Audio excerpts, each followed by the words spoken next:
Please subscribe, like, and share. It really helps us out. And of course, if you have any questions, comment below and we will answer you as soon as we can.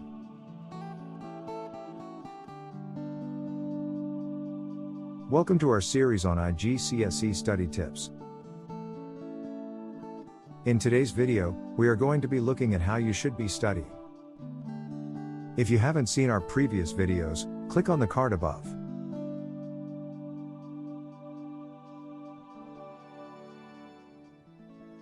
Firstly, what is the purpose of revision? Revision is the time to clarify your thoughts and understandings, to find inconsistencies or gaps in your knowledge and poorly developed ideas, to look over again in order to correct or improve. You may have heard the terms passive and active revision. What's the difference? Active revision is much more effective than passive revision. Passive revision is associated with such activities as reading notes and copying material. Active revision is concerned with using and organizing material.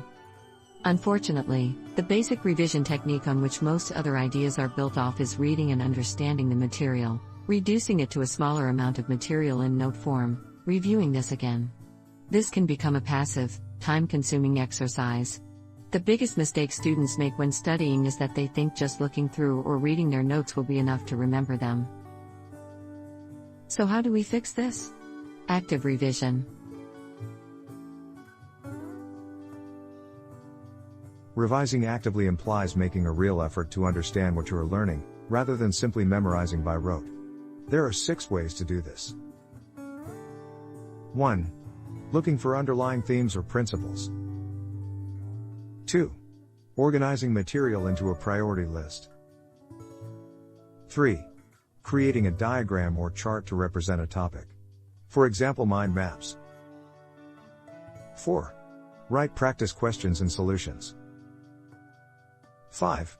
Critically evaluating what you are learning by recreating it on flashcards. 6. Discuss and teach topics with a friend.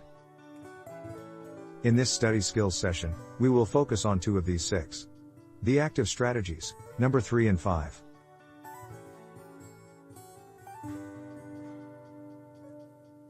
Firstly, let's look at the creation of mind maps. Mind mapping is an effective active revision technique to take notes and brainstorm topics.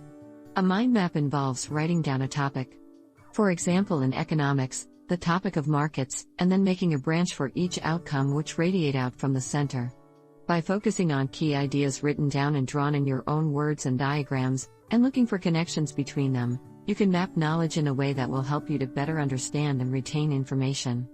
There are lots of apps in the App Store to support this. iMindMap HD is one example. The main advantages to using mind maps is that they force you to think about the topic as a whole and how the different parts of the topic are related. Secondly, a visual summary like this is much easier to remember and recall.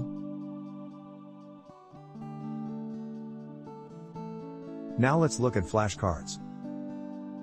Flashcards work in a similar way to mind maps in that they allow you to chunk down large volumes of information. One of the best things about using flashcards is that they are so portable. Take a new card for each outcome in a unit. Make bullet points and draw diagrams for each of these outcomes. Get a classmate to test your knowledge of concepts. Alternatively, on one side of each card, place keywords and on the rear put the definitions. You could also put practice test questions on one side and solutions on the other. There are lots of apps in the App Store to support this. Quizlet is one example.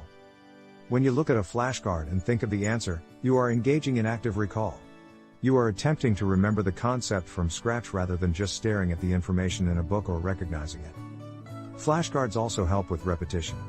Together these help you to recall information. Let's do an activity. Create your own flashcards in preparation for an exam. Let's make some flashcards on the topic of economics again. This time, the labor market. For each of the outcomes provided, create a flashcard.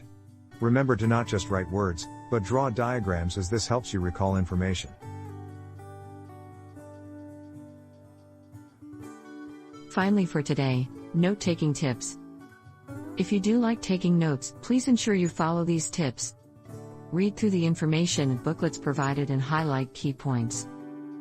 Make study notes of the essential information or key points. Read the notes, then see what you can write down without looking, and check what you knew or didn't know. Read the notes out loud to yourself, and then see what you can recite or repeat out loud without looking, and check and see what you knew and what you still need to review. After you have read a section, see if you can sum up the 3 most important points in that section. Make flashcards of definitions, rules, formulas, or things you need to learn with questions on the front and answers on the back, and test yourself on them. Thank you for watching our video. Please like, subscribe and share. And comment below so we can clarify things for you.